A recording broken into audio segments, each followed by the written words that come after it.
Magandang Sabado ng umaga mula sa Jeffersonville, Indiana.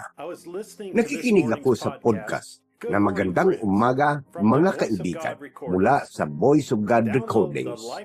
I-download ang Lifeline app mula sa www.branham.org/in/app.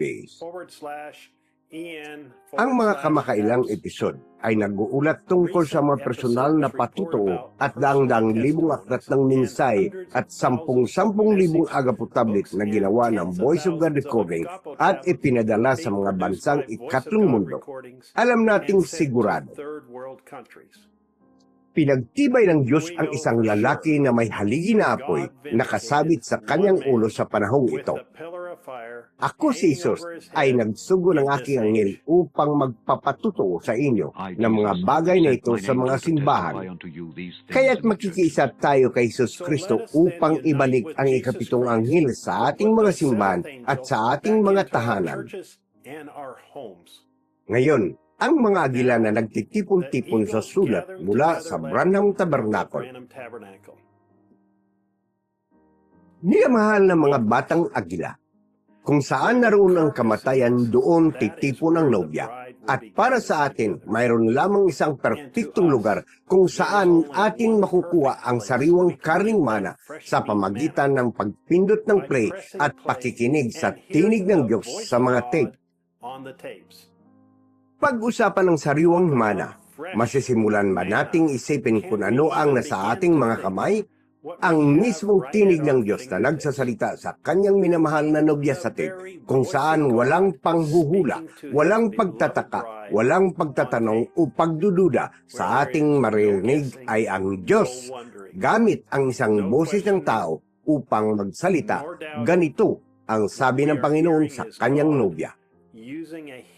Sa pamamagitan ng paghahayag, naniniwala tayo na ito lamang ang lugar na maaari nating puntahan at ipahinga ang ating mga kaluluwa na ang mga salitang ating narinig ay hindi salita ng tao, ni ang kanyang interpretasyon o ideya ay idinagdag dito, kundi ito ang dalisay na salita ng Diyos na nagsasalita sa ating mga agila na naghahayag ng kanyang salita. Nakikisalamuha tayo sa paligid ng salita. Binabasa natin ang kanyang salita sa ating mga Biblia. Naririnig pa nga natin ang mga taong inordinan at tinawag ng Diyos na puspos ng kanyang banal na espiritu na binabanggit at ipinangangaral ang salita ng Diyos. Ngunit sa ating panahon, naglaan ang Diyos ng isang lugar kung saan maririnig natin ang kanyang perpektong salita na sinabi sa pamagitan ng pagpindot sa play. Binibigyan pa nga ng Ama ang kanyang nobya ng pagkakataon magtanong ng mga bagay na sa ating puso upang magkaroon tayo ng perpektong sagot.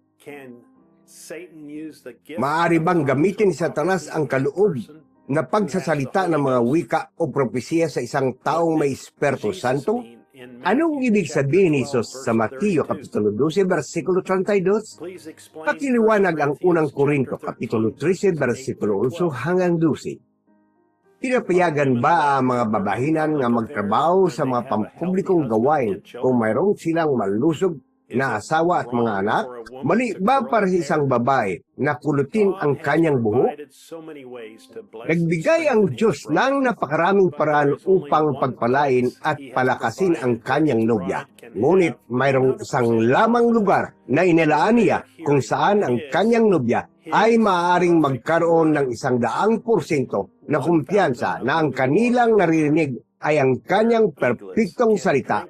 Isang bukal na buhay na tubig kung saan maaring uminom ang mga batang agila, kung saan walang posibilidad na magkaroon ng anumang kontaminasyon.